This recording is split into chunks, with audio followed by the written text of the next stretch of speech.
Bonjour à tous et à toutes, bienvenue dans Sport Hebdo, votre magazine sportif hebdomadaire. Ensemble pendant 13 minutes, nous parlerons de cyclisme avec le 6e tour de la course cycliste du Val d'Essonne. Le coup d'envoi a été donné à Chanqueuil. Au programme également du basket avec Alerte Juvisy qui recevait Poligny à domicile, un match qui compte pour le championnat de France de National 2. Et pour finir du football, le 4e tour de la Coupe de France de football, le FC Étampes accueillait le FC Gobelin à domicile. Toute l'information sportive essonnienne, c'est sur Sport Hebdo. Restez avec nous.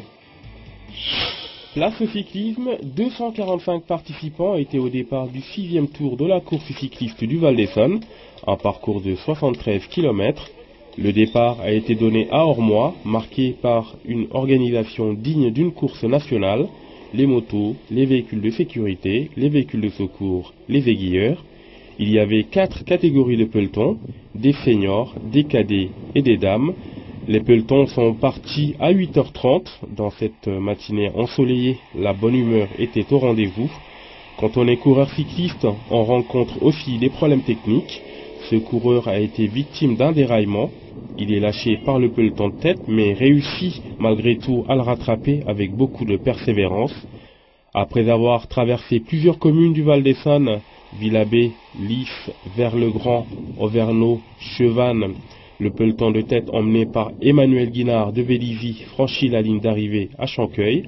C'est un coureur de la première catégorie. La bonne ambiance continue. Certains coureurs ont beaucoup donné physiquement et souffrent naturellement. On se félicite les uns les autres. On le retrouve ici lors de la remise des prix. Suit ensuite le 2e et le 3e, 2 Essonniens de Chili, les frères Chériot, Adrien et Brice. Dans la 2e catégorie, Didier Christophe de Corbeil-Essonnes remporte la course. Guillaume Legal de Montrangis est premier de la 3e catégorie. Chez les filles, Aurélie Catherine du Paris Cycliste Olympique s'impose devant une Essonnienne de Montrangis, Isabelle Tégy. En cadet, avec beaucoup de courage, Laurent Michael de Renault-Lardy conforte sa place de leader et devance Sylvain François Delmat de l'équipe d'Orsay. Cette 2e place lui permet de confirmer son ambition qui est d'aller courir en 3e catégorie. Nous l'avons rencontré après la course.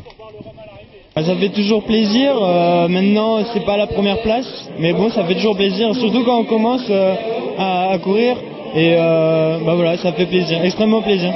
Oui, c'est extrêmement dur cette course, elle est dure, il y a du vent, il y a des côtes et il faut vraiment faire une préparation assidue et sinon on peut pas faire 2 places ou voilà. À la reprise, j'ai pas encore les courses en tête. Par contre, je sais que je vais faire une bonne préparation d'hiver pour arriver au début de saison en forme et pas comme cette année, parce que cette année j'ai un peu raté ma saison. Donc voilà, j'espère arriver en meilleure forme. Oui, donc je vais courir en la 3e catégorie. Donc je cours avec des gens qui ont de n'importe quel âge. Ce qui me change parce que actuellement je suis en cadet. Donc ça va changer, oui, ça va faire une grosse marge. Voilà, un gros changement. Ouais. Coup de chapeau pour l'équipe de Renault-Lardy qui remporte le prix des trophées en équipe sur 3 catégories, la première, la 2e et la catégorie des cadets. Une prestation promettante pour la saison prochaine. Le prix par équipe de la 3e catégorie revient à Orsay, celui de la 4e catégorie à Mennecy. Prochain tour du Val d'Essonne l'année prochaine pour l'édition 2011. Du basket à présent avec Alerte Juvisy face à Poligny sur son parquet qui a confirmé son bon début de saison. Dès le début de la rencontre, les protégés de Thierry Dudy n'ont pas arrêté d'attaquer et ont toujours pris l'avantage à la fin des cartons. Regardez les images. Vincent Michel, le numéro 7 de Juvisy, a fait une bonne entame de match avant de sortir sur blessure. Une fois de retour, certes diminué, il a tout de même concrétisé certains duels. Il a aussi effectué certains débordements payants et mis certains paniers qui leur ont permis de prendre l'ascendant sur Poligny. Il a fait un gros travail offensif avant sa sortie. L'un des joueurs du match pourrait s'appeler Edgar Missing, le numéro 14, impérial. Il a marqué les 80% des points de Juvisy. Il marque une pénalité à 2 points dans cette action. On le retrouve dans cette action ratée. Un point qu'il va marquer ici et enfoncer Poligny pour le point du 39-22. Il était aussi présent en défense, comme dans cette action où il va reprendre le ballon à son adversaire. L'autre homme du match est aussi Brice Biquet, 1m90, le numéro 8, l'un des meilleurs buteurs de l'équipe depuis le début de la saison. Il a transformé la plupart des lancers francs qu'il a eu à exploiter. On le retrouve ici avec un magnifique dunk qu'il nous a habitués à toutes les rencontres à domicile. Raphaël Yacine, le capitaine de l'Alert Juvisy, numéro 11, a tenu son rôle jusqu'à la fin. C'est lui qui a remis son équipe sur les rails par moment. Il va marquer un panier dans cette image en situation d'attaque. Même si Poligny a tout fait pour prendre l'avantage sur Juvisy, ils n'ont pas pu réussir à prendre le dessus dans cette rencontre. Nous avons assisté à un match intense qui se justifie par un bon nombre de fautes de la part des deux équipes et un défi physique incontesté. Juvisy avance et continuera d'avancer. À la reprise du dernier quart-temps, Edgar, le numéro 14, bien en forme dans ce match, empêche une attaque de Poligny de se concrétiser et va même inscrire des points et creuser l'écart par ses lancers francs. Brice Biquet, le numéro 8, va faire la même chose en inscrivant ce beau panier et deux autres lancers francs, 83-78. Le numéro 11 de Poligny va inscrire un point pour essayer de revenir au score suite à un débordement pour réduire l'écart, 30 secondes seulement avant la fin de la rencontre, mais en vain. Juvisy l'emporte 95-88 et termine premier de son groupe à l'issue de cette rencontre devant Poligny.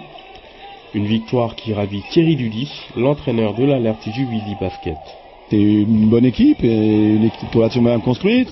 On les a pris un peu à la gorge en début de partie, mais ils sont remis dans le match, c'est normal, jusque-là il n'y a pas de souci. Et puis après on a subi un peu, on est moins fort physiquement, donc on le savait, donc on a souffert un peu physiquement, mais globalement on s'en est bien sorti, quoi.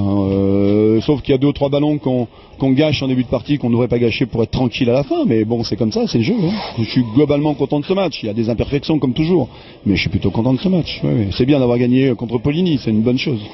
L'important pour l'instant c'est de prendre les matchs, donc à partir du moment où le match est pris, forcément ça rentre dans les objectifs. Non, c'est oui. Après nous, ça nous permet de nous mettre à l'abri et d'être un petit peu tranquille sur les semaines à venir.